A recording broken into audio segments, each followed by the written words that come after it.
So some of the things a practice can do to maximise their income from skin cancer work is definitely training, because at the end of the day, your income is higher if you're faster.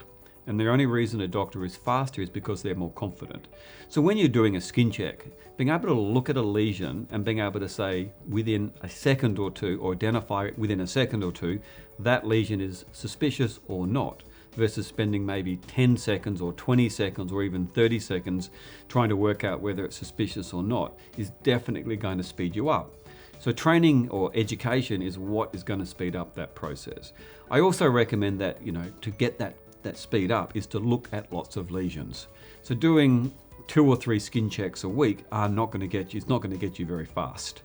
Maybe spending a day a week doing skin checks, or even a half a day a week doing skin checks, is definitely going to improve your speed. And speed increases revenue increases profitability.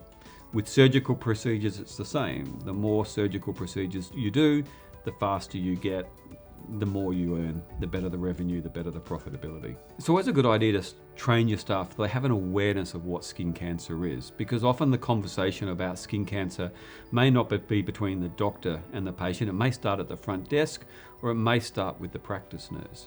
So having a level of understanding of skin cancer, the risks, I suppose how simple a skin check is, what's involved in a skin check, is always helpful.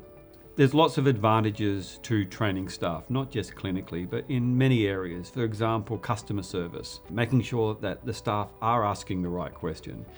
Asking the question of a staff member, do they know somebody who might also need a skin check? Encouraging them to ask for referrals. That customer service sort of training is always helpful. Having a well-educated team who understand what happens in a skin check, understands how to have the appropriate conversation with a patient, and understanding the process has a huge effect on the productivity and effectiveness of a doctor. There's probably not any specific technology that's going to increase your maximize your speed. There are obviously, things like using good quality surgical instruments will definitely help you do procedures faster. And there are imaging technologies and imaging systems that will ensure that you manage clinical records better, track lesions better. They don't ideally give you a faster skin check, but they definitely give you more information and give you more diagnostic tools.